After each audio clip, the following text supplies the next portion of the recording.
시편 125편 1절부터 5절까지 말씀 제가 먼저 봉독하도록 하겠습니다. 성전에 올라가는 노래. 여호와를 의뢰하는 자는 시온산이 요동치 아니하고 영원히 있음 같도다.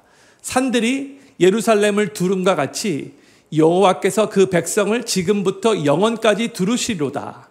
악인의 권세가 의인의 업에 미치지 못하리니 이는 의인으로 죄악에 손을 대지 않게 함이로다. 여호와여, 선인에게와 마음이 정직한 자에게 선을 행하소서. 자기의 굽은 길로 치우치는 자를 여호와께서 죄악을 짓는 자와 함께 다니게 하시로다. 이스라엘에게는 평강이 있을지어다. 아멘. 벌써 시편 125편이에요. 언제 우리가 시편을 시작했죠? long time ago 시작한 것 같은데 보니까 125편 오늘 끝나면 이 시편 150편 전체 중에서 6분의 5가 끝나는 거, 6분의 1밖에 안 남게 되는 거죠.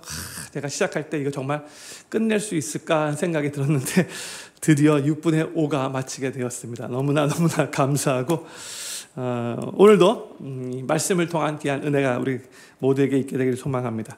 오늘 저희가 나누는 시편 125편의 시제어는 마찬가지로 성전에 올라가는 노래입니다. 이 시편 125편은 매번 말씀드렸지만 120편부터 134편에 있는 성전으로 올라가는 노래 중에서 15편 중에 6번째 시가 됩니다. 오늘 저희가 나누는 이 시편 125편은 특별히 의인과 악인의 모습을 뚜렷하게 대조하면서 하나님을 노래하는, 특별히 하나님께서 의인들을 축복해 주시는 것을 노래하는 그런 시편이에요. 하나님을 의뢰하는 하나님의 백성은 하나님의 특별한 보호하심으로 인해 요동하지 않을 것을 확신하면서 찬양하고 있고요. 그리고 맨 마지막 5절 끝에서는 이스라엘의 평강을 선포하며 이 시를 마무리하고 있어요. 누가 이 시를 썼는지는 이제 알 수가 없죠.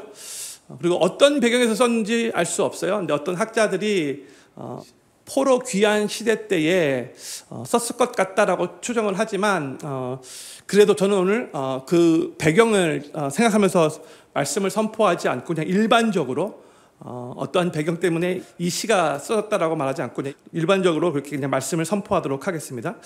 저는 오늘 이 시편 125편을 통해서 여기 있는 성도님들이 많이 흔들리는 이 세상 속에서도 계속해서 견고한 믿음을 가지시고 하나님의 특별한 보호와 하나님의 평강 안에 거하시면서 신앙생활을 계속해서 더 잘 하시게 되기를 소망하는 마음으로 하나님 말씀 증거하도록 하겠습니다. 먼저 1절 말씀 우리 같이 읽기를 원합니다. 시작. 여호와를 의뢰하는 자는 시온산이 요동치 아니하고 영원히 있음 같도다. 아멘. 여기서 여호와를 의뢰하는 자는 영어로 those who trust in the Lord 이라고 이렇게 번역되었죠.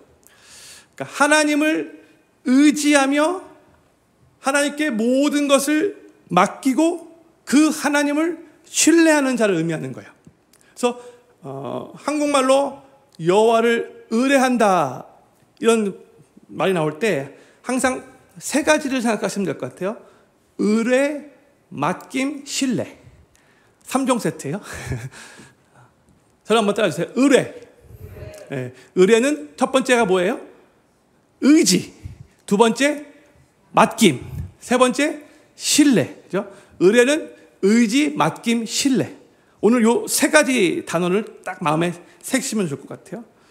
그러니까 여호와를 이 의뢰하는 자는 단순히 하나님을 믿는다고만 말하는 자가 아니에요. 실제로 그 삶의 중심을 하나님께만 두고 하나님께 그 삶을 맡기면서 하나님을 계속해서 신뢰하며 살아가는 자를 의미하는 거죠. 그런데 이렇게 하나님을 의지하고 그 삶을 맡기며 하나님을 신뢰하는 자는 보세요. 시온산이 요동치 아니하고 영원히 있음 같다. 이렇게 선언하고 있죠. 시온산은 여러 번 말씀드렸듯이 예루살렘 성이 위치하고 있는 산이에요. 또 하나님의 성전이 있는 곳이죠. 그래서 유대인들에게는 언제나 하나님의 특별한 보호하심이 있는 곳, 영원히 견고한 곳의 상징이라고 할 수 있어요. 바로 이 시온산처럼 하나님을 의뢰하는 자, 하나님을 의지하고 그 삶을 하나님께 맡기고 하나님을 신뢰하는 자의 삶은 요동치 않을 것을 지금 선포하고 있는 거죠. 요동하지 아니한다라는 말은요, 폭풍이나 강한 비바람이 불 때에도 크게 흔들리지 않는다라는 뜻이에요. 삶에 어려움이 있고 삶에 풍랑이 일어난다 할지라도 그 속에서도 크게 흔들리지 않고 견고한 삶을 산다라는 뜻인 거죠. 사람들에게는요, 태어나서 어느 정도 자기 자신의 그 의지가 이제 생길 그때부터 이제 죽는 순간까지 계속해서 직면하는 근본적인 문제가 있는데, 그것은 불안함과의 싸움이고요, 인간의 또 유한함에서 오는 그런 스트레스라고 할 수 있어요. 불안함과의 싸움, 자신의 그 유한함에서 오는 스트레스가 있어요. 아무리 재산을 많이 가지고 있다 할지라도, 아무리 큰 권세를 누리고 있다 할지라도, 아무리 똑똑하고 총명하다 할지라도 다 여기서 벗어날 수가 없어요. 모든 사람들은 다 마음 가운데 불안함이 있어요. 그리고 각자가, 사람들은 똑똑하다, 능력이 많다, 그렇게 말을 해줘도 본인 스스로 나는 정말 유한한 존재구나 다 알아요.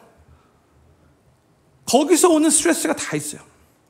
시편자는 이 불안함과 인간의 유한함으로 인해 삶이 흔들릴 때가 있는데, 그 흔들림을 극복하는 핵심이 바로 하나님께 모든 것을 맡기고 의지하고 신뢰하는 것이라고 지금 우리들에게 알려주고 있는 거예요. 하나님을 지식적으로만 아는 것으로 이게 충분한 게 아니에요. 실제로 그 하나님을 의지해서 기대고 맡기면서 그 하나님을 온전히 신뢰하는 자만이, 내 삶 가운데 어떤 일이 일어나도 결국 하나님이 가장 선하게 인도하실 것이다, 그 하나님을 딱 신뢰하는 자만이 흔들리지 않는 신앙을 소유하게 되는 거예요. 성도님들에게 한 가지 질문을 드리고 싶어요. 성도님들 각자의 삶 가운데 일반적으로 가장 불안한 영역은 무엇입니까? 성도님 삶 가운데 과거의 어떤 일 때문일 수도 있는데 어떤 것이 가장 불안하신지요? 어떤 영역이? 건강일 수도 있고요, 혹은 자녀 문제일 수도 있고요, 혹은 재정적인 것일 수 있고요, 혹은 지금 만약에 사업을 운영하시면 사업체일 수 있고, 아니면 직장 생활하고 있으면 직장일 수도 있어요. 각 사람마다 다 조금씩 다를 수 있어요. 두 번째 질문이에요. 그러면 그 불안한 영역이 있는데 그 영역에서 하나님을 온전히 의지하며 다 맡기고 신뢰하고 있는지요? 한번 진솔되게 점검해 보기를 바라요. 만약 우리의 인생에 흔들림이 있다면 그 흔들림 속에서 나는 지금 무엇을 의지하고 무엇을 기대며 살아가고 있는가? 나는 정말로 하나님만을 의지하며 하나님께 내 삶을 다 맡기고 하나님을 신뢰하고 있는가? 이 질문에 대한 진솔한 답변이 곧 우리 믿음의 현주소를 알려주는 거예요. 그렇죠?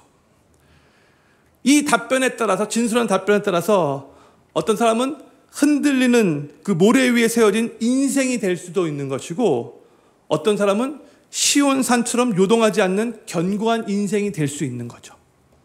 근데 성경은 거듭거듭 우리들에게 무엇을 요구하는가? 오직 하나님만을 의지하고 하나님께 모든 것을 다 맡기고 하나님을 신뢰하라. 그러면 그 삶은 시온산처럼 요동하지 않는 견고한 인생이 될 것이다, 선포하고 있는 거죠. 저는 필그림교회 모든 성도님들의 삶이 시온산처럼 요동하지 않는 삶이 되기를 바라고, 그렇게 되기 위해서 삶의 중심을 오직 하나님께만 두시고 어떠한 상황 속에서도 특히 성도님들의 삶을 불안하게 만드는 그 영역까지도 다 주님께 맡기시고 주님만을 의지하시면서 주님을 온전히 신뢰하는 삶을 살아가시게 되기를 우리 구주 예수님의 이름으로 간절히 축원합니다. 이제 시편 저자는 이제 시온산이 있는 예루살렘을 이렇게 표현을 해요. 2절 말씀 같이 읽겠습니다. 시작. 산들이 예루살렘을 두름과 같이 여호와께서 그 백성을 지금부터 영원까지 두르시리로다 했어요. 이 말씀은 예루살렘의 지리적 특성을 얘기하고 있는 거예요. 제가 주일 예배 때 바로 이 사무엘하 강의 제 6장, 사무엘하 6장 말씀을 나눌 때 이 내용을 나눴죠. 예루살렘이 정말 천연 요새라고. 그림까지 보여줬어요. 3D 그림까지 보여줬어요. 이제 예루살렘은 사방이 산으로 둘러싸인 지형에 위치하고 있어요. 그래서 이 모습은 마치 예루살렘 성을 외부의 공격으로부터 보호하는 방패처럼 보이는 거예요. 예루살렘이 있는데 그 주변이 산들로 둘러싸여 있는 거죠. 마치 보호막이 딱 예루살렘 성을 둘러싸고 같이 보는 거죠. 이 자연적인 특성을 이 시편 저자는 지금 믿음의 확신의 도구로 이렇게 인용하면서 이 시편에서 사용하고 있는 거예요. 눈에 보이는 산들이 예루살렘 성을 두른 것처럼 비록 우리 눈에 보이지는 않지만 그럼에도 여전히 살아서 역사하시는 우리 하나님께서 그의 백성을 두르시고 감싸시고 지켜주신다라는 선언을 하고 있는 거죠. 근데 여기서 두르시리로다 이렇게 동사가 영어로 보면 surround라고 번역되었어요. 그리고 히브리어 원어를 보면 사비브라는 단어가 사용됐어요. 이 단어는 사방을 감싼다라는 그런 뜻인데 이것은 앞뒤, 좌우, 위, 아래로 모든 방향에서 보호하시는 전방위적, 입체적 보호를 암시하는 그런 단어라고 해요. 전방위적. 우리 하나님은 뭐 특정한 순간이나 뭐 부분적인 영역만 우리를 보호해 주시는 분이 아니라 우리의 전 존재와 삶의 모든 영역을 서라운드 하시면서 두르시면서 보호하시는 분이시라는 것을 기억하시기 바랍니다. 그리고 하나 더 다시 2절 말씀을 다시 비춰주세요. 2절 끝부분에 이제 시간도 알려주고 있죠. 지금부터 영원까지. 지금부터 this time forth and forevermore. 그렇죠? 하나님이 보호하시는데 이 하나님의 보호는 일시적인 것이 아니라는 거예요. 또한 하나님의 감정에 따라 오늘은 보호하시고 내일은 아니다 이러시는 분도 아니라는 거예요. 언약에 기초한 지속적이고 영원한 보호라는 거죠. 지금부터 영원까지. 그러니까 하나님께서 하나님의 백성들을 보호해 주실 때 그 보호는 전방위적이고 또한 영원한 것이라는 거죠. 그래서 우리 주변에는 우리를 두렵게 만드는 것들이 많이 있을 수 있겠지만 우리가 믿음의 눈으로 보면 그 가운데서도 우리를 두렵게 만드는 그 많은 요소들 가운데서도 우리를 두르시며 보호하고 계시는 하나님의 손이 계신 것을 우리가 볼 수 있어야 한다는 거죠. 우리 하나님은 단지 우리를 도와주시는 분만이 아니라 우리를 완전히 서라운드하며 전후, 좌우, 위, 아래 정말 전방위적으로 두르시는 분이십니다. 우리 앞에서, 우리 뒤에서, 우리 오른쪽에서, 우리 왼쪽에서, 우리 위에서, 우리 밑에서 우리를 항상 영원까지 지키시는 분이세요. 이것이 하나님의 백성들에게 약속된 하나님의 언약적 보호인 겁니다. 살아가는 필그림교 성도님들, 혹시 지금 어떠한 공격이나 위협이나 위기 가운데 계시는지요? 지금은 아닐 수 있지만 혹시 나중에 어떤 위협 가운데 처하시게 된다면 오늘 이 말씀을 꼭 기억하실 수 있기를 바라요. 우리가 위기에 처하게 되면 누군가 우리를 위협하게 되면 자연적으로 우리는 두려움을 느낄 수밖에 없죠. 그 속에서 두려움이 우리를 딱 지배하게 되면 하나님의 임재보다도 그 두려움이 나의 삶을 더 힘들게 만들어요. 그 하나님의 임재하심보다 두려움이 나를 더 크게 좌지우지한다는 거죠. 근데 바로 그러한 상황에서도 하나님께서 여전히 하나님을 믿는 하나님의 백성들 우리를 서라운드 하시며 둘러싸고 계시고 그 하나님이 하나님 백성 우리 한 분 한 분을 지키시고 계시며 보호하고 계신다는 것을 항상 기억하며 믿으시기 바랍니다. 그 하나님의 보호하심 속에 특별하게 서라운드 하시는 그 하나님의 지키심 속에서 우리는 평안을 누릴 수 있게 되는 거예요. 다윗도 너무나 유명한 시편 23편에서 이런 고백을 했어요. 4절과 5절 말씀 우리 같이 읽겠습니다. 시작. 내가 사망의 음침한 골짜기로 다닐지라도 해를 두려워하지 않을 것은 주께서 나와 함께 하심이라. 주의 지팡이와 막대기가 나를 안위하시나이다. 주께서 내 원수의 목전에서 내게 상을 베푸시고 기름으로 내 머리에 바르셨으니 내 잔이 넘치나이다. 아멘. 우리가 시편 23편도 나눴는데 다시 한번 복습하는 의미로 다윗이 자신의 인생 끝 무렵에 이 시편 23편을 기록했거든요. 이 인생을 뒤돌아보니까 자신이 정말 죽음의 그림자가 드리워진 골짜기를 걸어갔던 적들이 있었죠. 많이 있었죠. 근데 그때 그 자신의 원수들이 그 죽음이 자신을 넘어뜨리려고 막 달려들었지만 하나님의 지팡이와 막대기가 자기 주위를 둘러 진을 치고 있어서 시편 23편의 표현은 자기를 안위하셔서 보호를 받았던 경험이 있었기에 이 4절, 시편 4절을 고백하고 있는 거예요. 그렇죠? 주의 지팡이와 막대기가 나를 안위하시나이다. 5절 말씀. 5절에서는요, 다윗의 목전에서 하나님께서 이 상을 잔치상을 차려주셨다는 의미예요. 그렇죠? 이 말은 하나님께서 다윗을 대적하는 그 원수들 앞에서도 그 위기와 어려움 속에서도 기대 이상으로 다윗을 하나님이 환대해 주시고 풍성하게 역사해 주셨다는 그런 의미예요. 또 기름으로 다윗의 머리에 바르셨다라고 하고 있는데 여기서의 기름은 그 당시에 정말 가장 고가품으로 귀족들이 잔치에 참여할 때 머리에 바르는 그런 기름을 아주 비싼 것을 의미하는 거예요. 그만큼 하나님이 다윗의 원수 앞에서 다윗을 높이시고 부유하게 하셨다라는 그런 의미인 거예요.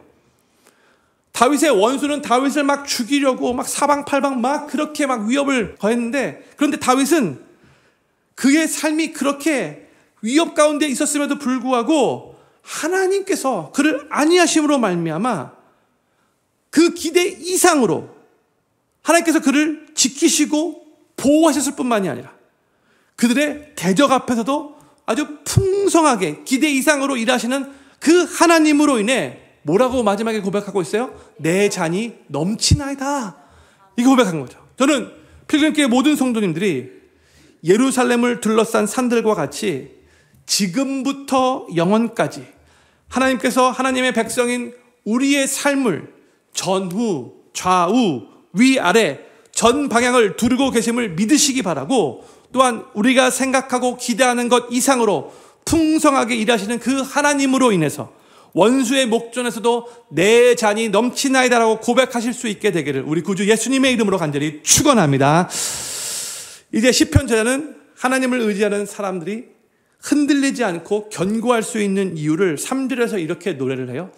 오늘 본문 125편 3절 말씀 같이 읽겠습니다. 시작.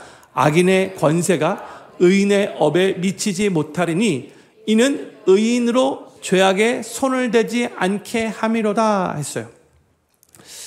이 3절의 말씀의 내용이 이해하기 쉬운 것 같기도 하면서 원래의 그 의미를 정확하게 이해하기가 좀 쉽지는 않아요. 근데 이 3절 말씀을 조금 더 성도님들이 쉽게 풀어서 제가 한번 번역해 볼게요. 이 3절 말씀의 의미가 이런 거예요. 하나님은 악인들이 오랫동안 의인들을 억누르며 다스리게 내버려 두지 않으신다. 왜냐하면 의인들도 오래 억압받다 보면 결국에는 악한 행동에 손을 댈 수 있기 때문이다. 이런 뜻인 거예요. 이 3절 말씀의 의미예요. 이 3절 말씀은 하나님의 백성인 저희에게 아주 중요한 가르침 3가지를 줘요. 그 가르침은 무엇인가? 시편 125편 3절의 가르침 3가지를 잠깐 나눠볼게요. 첫 번째, 하나님은 절대로 악이 승리하게 내버려 두지 않으신다는 거죠. 악이 강해 보일 때가 있어요. 이 악이 정말 모든 것을 다 마치 다 짓누르고 지배하는 것 같이 느껴질 때가 있어요. 그러나 그것도 다 하나님의 섭리와 허락하심 아래 다 제한된 것이라는 것을 우리가 기억해야 돼요. 의인, 곧 하나님의 백성을 향한 하나님의 손이 결국 이 하나님의 백성들을 악으로부터 지켜내실 거예요. 이게 우리가 믿는 절대 주권 하나님이신 거예요. 그래서 우리는 악인으로 인한 고난과 억압과 그 괴로움 가운데 있으면서도 하나님께서 여전히 그 악을 제한하고 계신다는 것을 믿어야 되는 거예요. 내 삶에 하나님께서 허락하신 것만 일어난다는 것을 우리가 믿어야 된다는 거죠. 내가 어떠한 그런 큰 힘든 일, 괴로운 일, 누군가로부터 큰 억압을 경험하고 있다 할지라도 그것마저도 하나님의 허락하시는 범위를 넘지 않았다는 것을 믿음으로 항상 고백해야 돼요. 이것도 하나님의 허락하신 범위 안에 있음을 내가 믿습니다. 이 고백을 해야 한다는 거죠, 항상. 그러니까 하나님이 여전히 내 삶을 다스리시고 인도하시고 주관하시는 절대 주권자 하나님이시라는 거예요. 이걸 우리 항상 고백해야 돼요. 마귀가 우리 삶을 이랬다 저랬다 하는 게 아니라는 거예요. 여전히 내 삶의 주인은 하나님이에요. 여전히 모든 것은 다 하나님 손 안에 일어나고 있는 거예요. 두 번째, 이 시편 125편 3절의 가르침은 하나님은 우리의 연약함을 아시고 우리의 믿음을 끝까지 보호하신다는 가르침이 여기 있어요. 하나님은 우리 안에 죄로 기울 수 있는 그 인클리네이션, 이 경향이 있다는 것을 아시기에 그 죄로 완전히 그렇게 기울어지지 않도록 우리를 막기 위해서 악한 세력을 하나님이 친히 제한하시는 거예요. 하나님은 의인이 믿음이 너무 오랫동안 악인의 지배 아래에 놓이게 되면 이 죄악의 손을 댈 수 있다는 것을 아시기 때문에, 우리의 그 연약함을 누구보다도 하나님 잘 아시기 때문에 우리가 완전 죄로 기울어지기 전에 하나님이 방어막을 쳐주셔서 악으로부터 우리를 보호하시는 분이시라는 거예요. 우리가 이걸 꼭 믿어야 돼요.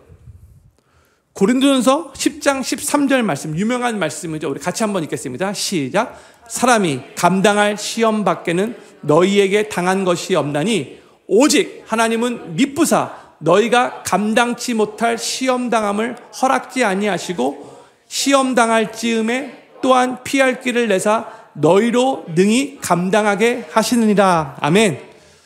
하나님은 우리가 죄로 기울 수 있는 그 성향, 그 경향이 우리 안에 있다는 것을 누구보다도 잘 아시기 때문에 이 외부적인 그 억압조차도 일정 선을 넘지 못하도록 막으시는 은혜를 하나님의 백성인 우리들에게 베푸신다는 거예요. 항상 우리가 어떠한 선에 가서 도저히 나의 힘으로 할 수 없겠다라는 생각이 들면 하나님이 피할 길을 우리들에게 내주실 거라는 거예요. 그래서 우리를 보고 능히 감당하게 하실 거라는 거예요. 이게 우리 선한 하나님이에요. 이 하나님을 우리가 믿어야 돼요. 또한 우리 예수님은 요한복음 10장 28절 29절에서도 이렇게 선포하셨어요. 같이 한번 읽겠습니다. 시작. 내가 저희에게 영생을 주노니 영원히 멸망치 아니할 터이요 또 저희를 내 손에서 빼앗을 자가 없느니라. 저희를 주신 내 아버지는 만유보다 크심에 아무도 아버지 손에서 빼앗을 수 없느니라. 아멘. 이 말씀은 하나님의 손이 악의 세력보다 훨씬 더 크고 훨씬 더 능하다는 것을 보장하고 있는 말씀이죠.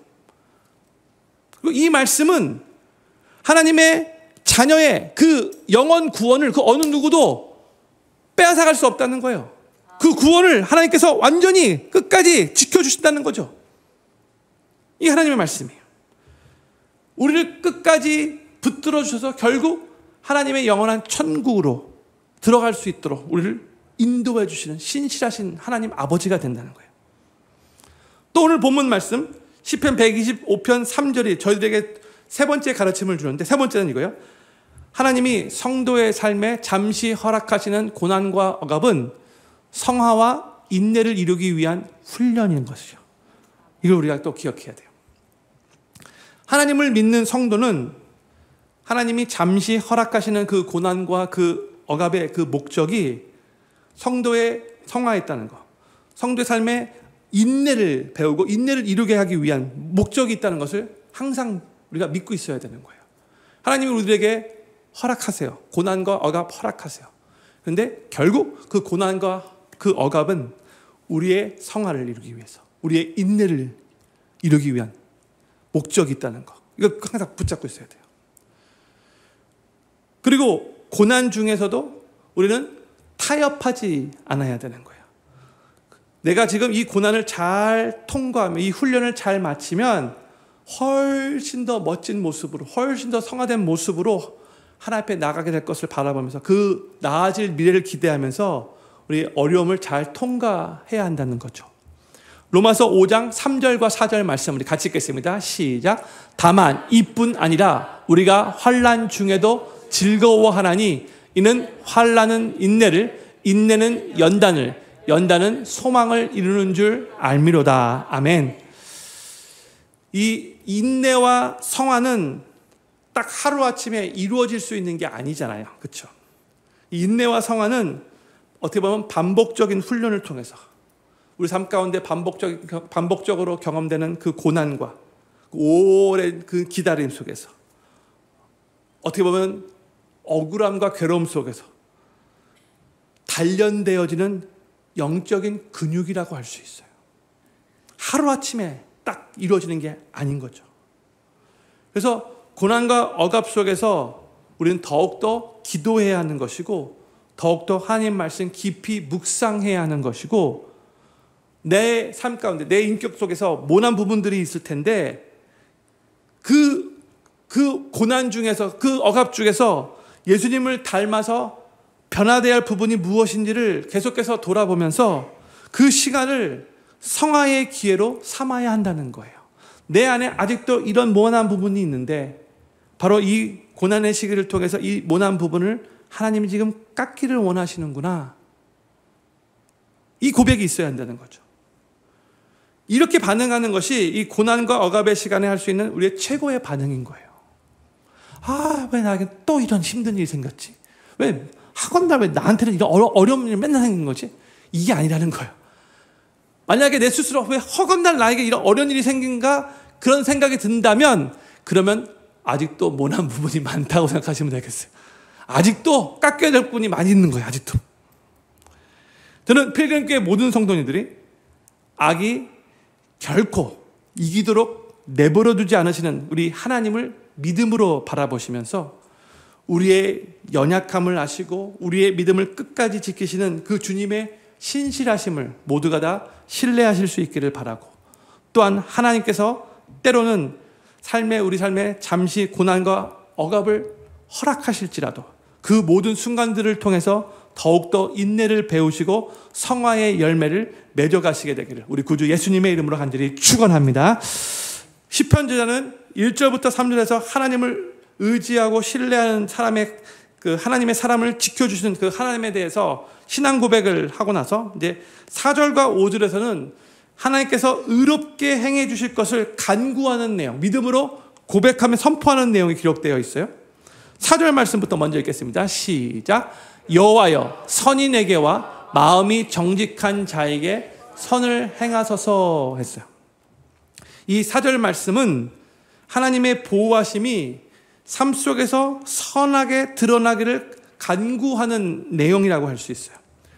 여기서 선인이 나오고 마음이 정직한 자가 나오고 있죠. 한국말로 번역될 때는 그냥 단수로 번역됐는데 원래는 이제 선인들, 마음이 정직한 자들이 맞는 거죠. 복수가 돼야 되는 거죠. 그러니까 이 선인들은 도덕적으로 완전한 자를 의미하는 것이 아니라 하나님의 뜻을 따르려는 삶의 방향성을 가진 자들을 의미하는 거예요. 또한 마음이 정직한 자들은 그의 내면이 하나님 앞에서 진실하기 위해 노력하고 중심이 올바르게 서 있는 자들을 의미하는 거죠. 즉 하나님의 뜻을 따르며 바르고 진실하게 살아가려는 성도들을 의미하고 있는 표현이에요.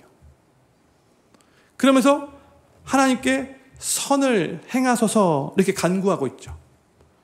여호와여, 선인에게 하나님의 뜻대로 바르게 그렇게 살아가는 우리 하나님의 백성들에게 하나님이여 선을 행하여 주시옵소서, 이렇게 간구하고 있는 거예요. 그런데 여기서 이 선은 단순한 형통이나 현실적인 성공을 의미하는 것보다 하나님 안에서 누리는 평안, 보호, 은혜, 복된 결과, 풍성한 삶을 의미하는 거죠. 그래서 이 4절 말씀은 하나님, 주님의 뜻을 따르며 바르고 진실하게 살아가려는 하나님의 백성들에게 주님의 선하심으로 우리들에게 응답해 주시옵소서, 그렇게 보답해 주시옵소서 라고 기도드리는 거예요. 그러니까 이건 하나님, 내가 이만큼 했으니까 이만큼 복을 주는 게 당연한 게 아닙니까? 이런 간구가 아니라 주님, 그래도 많이 연약하고 부족하지만 주님께서 결국 나의 마음을 잘 아시오니 주여 그 마음을 보시고 주님의 은혜를 내 삶에 부어 주시옵소서, 이러한 간구인 거예요. 하나님을 믿는 믿음의 사람은요, 하나님의 뜻을 따라 선하고 바르고 진실하게 살면서 또한 하나님의 선하심과 은혜를 간구하며 살아가는 자들입니다. 최선을 다해 하나님의 그 뜻대로 선하게 바르게 진실되게 살기 위해 노력하면서 또 동시에 하나님께로부터 하나님의 은혜를 구하며 살아가는 자들이라는 거죠. 그렇기 때문에 우리는 계속해서 선한 삶을 살면서 이 선한 삶을 포기하지 말아야 돼요. 죄악이 관영한 이 세상에 살아가면서 하나님의 뜻을 따라 선하고 진실되게 사는 것은 쉬운 일이 아니죠. 세상 사람들이 손가락질하면서 비웃을 수 있죠. 그리고 때때로 세상의 방식이 더 빠르고 더 쉽고 더 편해 보이기 때문에 계속해서 이 세상을 살면서 하나님의 선을 추구하는 것은 쉽지가 않아요. 또한 선하게 산다 할지라도 이 세상에서 여전히 억울한 일을 겪을 때가 있어요. 그렇죠? 그러나 그 수고는 결코 헛되지 않을 거라고 성경이 우리에게 가르쳐주고 있는 거예요. 왜냐하면 성도가 선하고 바르고 진실하게 살려고 할 때에 하나님은 아무도 보지 않는 곳까지도 다 관찰하며 보고 계시고 우리의 그 걸음은 하나님께 다 기억된 바 되어 때가 이르면 결국 하나님께서 열매 맺게 하실 것이고 또한 그에 합당한 그 상을 하나님께서 갚아주실 것이기 때문에 그런 거죠. 먼저 갈라디아서 6장 9절 말씀 우리 같이 읽겠습니다. 시작. 우리가 선을 행하되 낙심하지 말지니 피곤하지 아니하면 때가 이름에 거두리라. 아멘. 이 말씀을 보면 성도가 선을 행할 때 많이 낙심될 수 있다는 것을 알려주고 있잖아요. 그렇죠? 그래서 선을 행하되 낙심하지 말라. 이게 지금 전제하면서 말하고 있는 거야. 선을 행할 때 낙심될 수 있다는 것을 알기 때문에 이렇게 말씀하시는 거예요. 그러면서 왜 낙심하지 말아야 되는가? 그 이유를 알려주고 있죠. 왜냐하면 때가 이름에 그렇죠? In due season, at the proper time 결국 열매를 거두게 될 것이기 때문에 지금 당장은 열매가 눈앞에 보이지 않을다 할지라도 결국 하나님의 때가 이르면 하나님께서 열매를 거두게 하실 것이기 때문에 끝까지 낙심하지 말고 선을 행하라. 이 성경의 가르침인 거죠. 또한 마태복음 6장 4절에서도 예수님이 이렇게 가르치셨어요. 마태복음 6장 4절 같이 읽겠습니다. 시작. 내 구제함이 은밀하게 하라. 은밀한 중에 보시는 너의 아버지가 갚으시리라. 아멘. 우리가 계속해서 선을 행하면 하나님께서 하나님의 때에 그 열매를 맺게 하실 뿐만이 아니라 모든 것을 다 은밀하게 보시는 우리 하나님께서 결국 갚아주실 거래요. 더 좋은 것으로 영원한 것으로 갚아주시는 하나님이라는 거죠. 그렇기 때문에 우리는 계속해서 이 세상을 살아가면서 하나님의 백성으로서 선을 행해야 된다는 거예요. 저는 여기 계신 모든 성도님들이 계속해서 주님의 뜻을 따라 이 세상을 살아가면서도 선을 행하고 바르고 진실하게 살아가시기를 바라고 주님께서 때가 이르면 아름다운 열매를 많이 맺게 하시고 또한 더 좋은 것으로 영원한 것으로 갚아주실 것을 믿으면서 낙심하지 마시고 계속 하나님의 은혜를 깊이 경험하는 삶을 살아가시게 되기를 우리 구주 예수님의 이름으로 간절히 축원합니다. 이제 시편자는 이 시편 125편 마지막 절 5절에서 이렇게 마무리하며 믿음으로 선포를 합니다. 우리 5절 말씀 같이 읽겠습니다. 시작. 자기의 굽은 길로 치우치는 자를 여호와께서 죄악을 짓는 자와 함께 다니게 하시리로다. 이스라엘에게는 평강이 있을지어다. 아멘. 여기서 먼저 5절 전반부에 자기의 굽은 길로 치우치는 자들, 누구를 의미하는가? 방금 전에 4절에서 선인들 혹은 정직한 자들과 반대되는 사람들을 의미하는 거죠. 그래서 굽은 길은 하나님의 뜻에서 벗어난 길이에요. 즉 타협하고 불순종하는 길인 거예요. 이 구절은 단순한 이 자기의 굽은 길로 치우치는 자는 그냥 단순한 죄인을 말하는 것이 아니라 여기서는요, 전체 문맥을 볼 때에 하나님의 공동체 안에 있으면서 하나님을 믿는다라고 말을 하지만 계속해서 자신의 이익이나 욕망을 따라 살아가는 사람들, 자기 눈에 보기에 좋아 보이는 길을 선택하는 사람들, 그냥 겉으로만 무늬만 신자이지 엄밀히 말해서 불신자인 사람들, 이중적인 삶을 살고 있는 불성실한 사람들을 의미하는 거예요. 이들은 공동체 안에, 교회 안에 함께 하고 있지만 실제로는 하나님의 길을 따르지 않고 스스로 생각하기에 더 편한 길, 타협하는 길로 치우치는 믿음이 없는 불신자들을 의미하는 거예요. 바로 이러한 자들을 하나님은 죄악을 짓는 자와 함께 다니게 하시리로다. 그렇게 죄악 짓는 자들과 함께 거하게 할 거라고 선포하고 있죠. 결국 이들의 삶은 죄악의 길로, 멸망의 길로 가게 된다는 것을 의미하는 거예요. 그러면 어떤 영혼이 정말로 하나님을 올바르게 믿고 올바르게 따르는 신자인가 아니면 불신자인가, 여기 5절에서 나오는 자신의 굽은 길로 치우치는 자인가, 어떻게 우리가 알 수 있죠? 4절에서 말하는 선인, 정직하게 행하는 자인가 아니면 자신의 굽은 길로 치우치는 자인가, 우리가 어떻게 할 수 있는가? 답부터 말씀드리면 그의 삶의 열매로 아는 거예요. 예수님을 믿는 믿음의 결과로 삶의 아름다운 열매들을 맺고 있는가, 변화들을 맺고 있는가, 이것을 아는 거예요. 예수님께서 마태복음 7장 17절부터 21절에서 이렇게 말씀하셨어요. 제가 읽도록 하겠습니다. 이와 같이 좋은 나무마다 아름다운 열매를 맺고 못된 나무가 나쁜 열매를 맺나니 좋은 나무가 나쁜 열매를 맺을 수 없고 못된 나무가 아름다운 열매를 맺을 수 없느니라. 아름다운 열매를 맺지 아니하는 나무마다 찍혀 불에 던지우니라. 이러므로 그의 열매로 그들을 알리라. 나더러 주여 주여 하는 자마다 천국에 다 들어갈 것이 아니요 다만 하늘에 계신 내 아버지의 뜻대로 행하는 자라야 들어가리라 했어요. 그러니까 진짜 신자는요, 계속 하나님의 길에, 바른 길에, 순종의 길에 머무는 자인 거죠. 때로는 넘어질 수 있어요.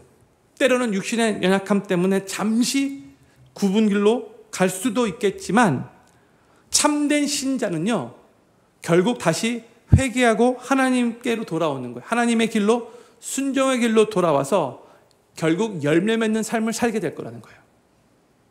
그러나 처음부터 겉으로는 믿는 것 같았지만 진짜 처음부터 하나님을 믿지 않았던 자는 마치 신앙이 있는 것처럼은 보일지 몰라도 자기가 원하는 길, 자기 중심의 길, 굽은 길, 죄악의 길을 걸어가다가 불순종하는 그 자리에 있다가 결국 그 영혼이 멸망에 이르게 된다는 거예요.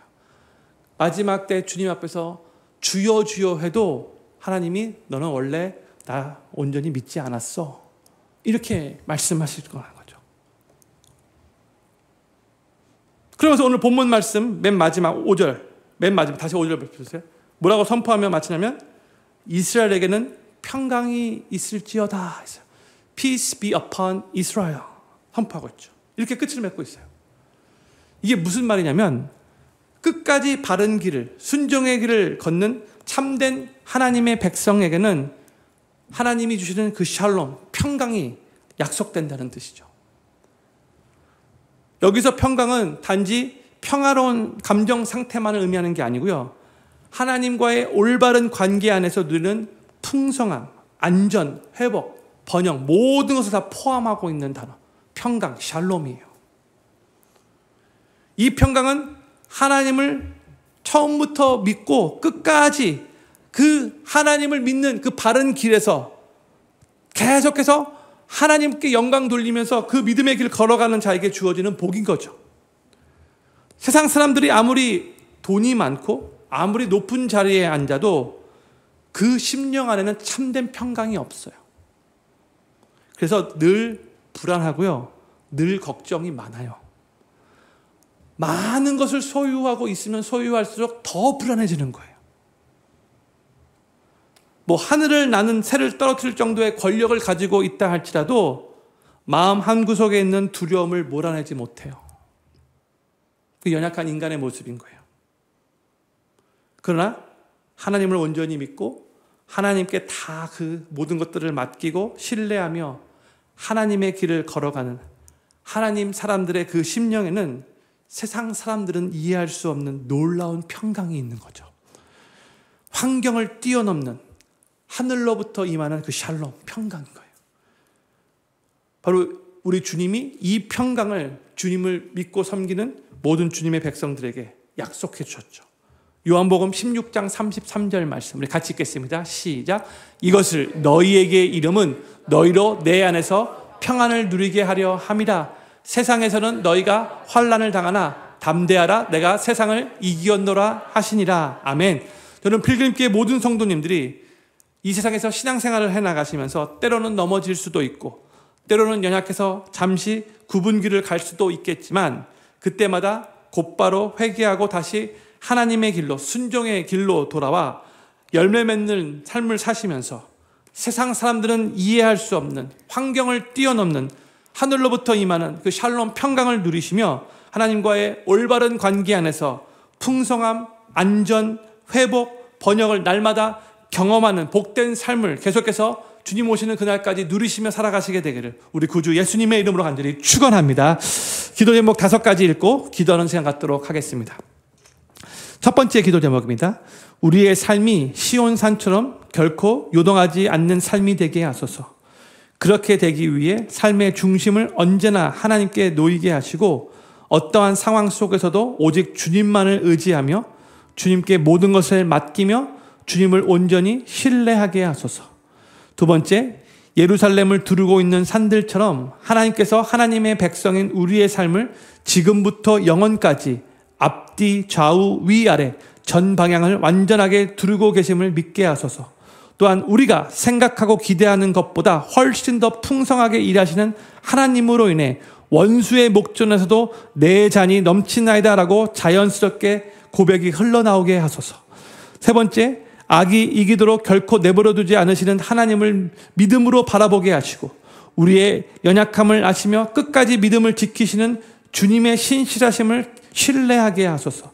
주님께서 때로는 우리의 삶에 잠시 고난과 억압을 허락할지라도 그 순간들을 통해 더욱 깊은 인내를 배우고 성화의 열매를 맺어가게 하소서. 네 번째, 주님의 뜻을 따라 선하고 바르고 진실하게 살아가게 하소서.